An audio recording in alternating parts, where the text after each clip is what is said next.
our municipality is an archipelagic municipality.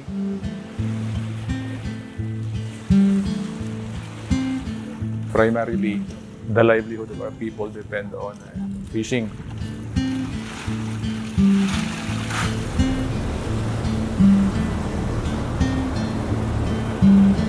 We are prone first to typhoons.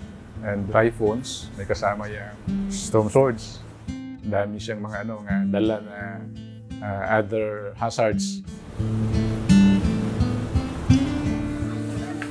The children are the most vulnerable individual during disaster. What we need is intervention in order that the impact of the disaster will not affect on their mental and physical life.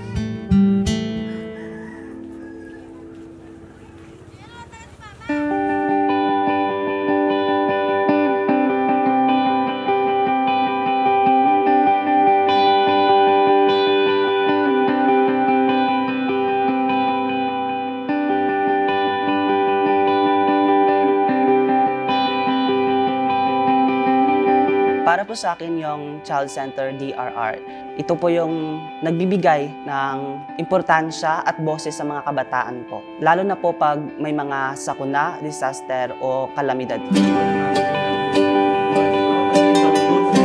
Sa Child Center DRR, itinitrain po yung mga kabataan na mabigyan ng knowledge about sa DRR, matrain po sila, maging capacitated at maging resilient po na individual sa ating society in terms po sa disaster.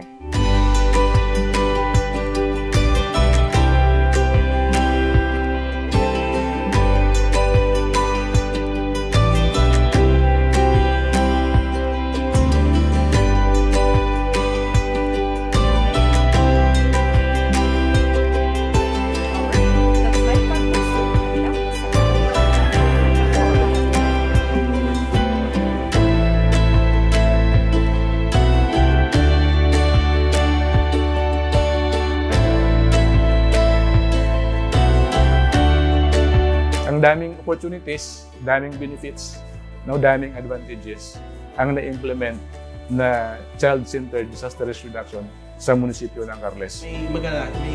Makikita mo na ang saya-saya ng mga kabataan na feel nila na they are involved. That's the impact if you engage children.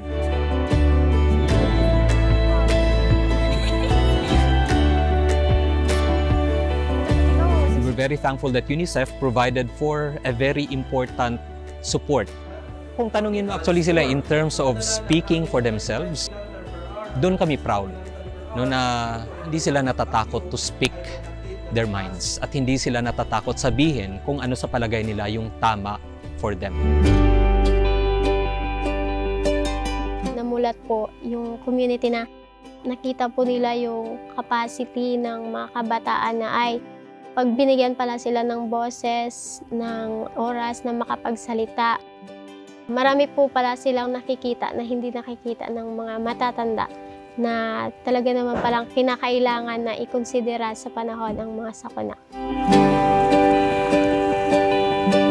Bilang kabataan po na nandito sa isla, kalimitan po hindi po kami natuturuan ng tamang preparedness, awareness on DRR. Kaya thankful po kami na nabigyan po kami ng ganung mga programa, activities po na nag-enhance po talaga sa sarili namin.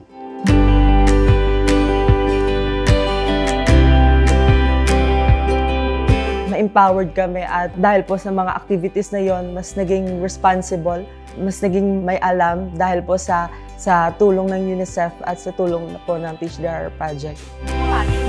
Ini ang Balistar Shine Weather Forecast. Ang temperatura sa buong nagalap. Hindi lang po yung confidence ko yung nahon, yung capacity ko. Most of all dyan po is yung tinatawag nating instrumento para makatulong sa kapwa kaestudyante at sa community na rin po as a whole.